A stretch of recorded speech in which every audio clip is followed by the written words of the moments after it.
नमस्कार. मी doctor Sarika Junjare, consultant Ankush super speciality women's hospital, test baby centre. आजकाल एक कॉमन सिनारिओ आम्ही बघतो की बऱ्याचशा तरुण मुली सोनोग्राफीचा रिपोर्ट घेऊन येतात, ज्यात PCOD हे निदान झालेलं नसतं. त्यामुळे त्या तरुण मुली आणि त्यांचे वडीलधारी मंडळी बरेच तणावाखाली असतात. आता PCODचं निदान हे फक्त सोनोग्राफीने होऊ शकत नाही.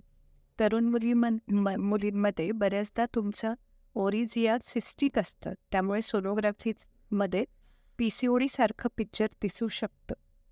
जास्त माहिती विचारल्यास सोनोग्राफी काही दुसऱ्या कारणासाठी केलेली असते, म्हणजे पेशंटचं पोट दुखत असतं आणि त्यामध्ये एक एक हे ॲडिशनल डायग्नोसिस PCOD म्हणून झालेलं असतं.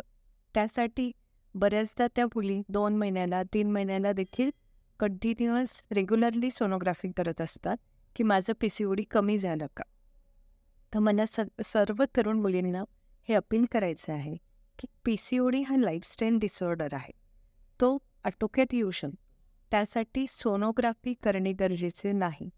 त्यासाठी अमेरिकन रिप्रोडक्टिव्ह सोसायटीने काही क्रायटेरिया दिले आहे. म्हणजे तुमची पाळी अनियमित असायला पाहिजे, तुमच्यामध्ये काही हार्मोन्सचा इम्बॅलन्स पाहिजे, तुमचे काही हार्मोन्स म्हणजे पुरुष हार्मोन्स हे जास्त प्रमाणात असले पाहिजे की ज्याच्यामुळे तुमच्या शरीरावर अनावश्यक केस असतात.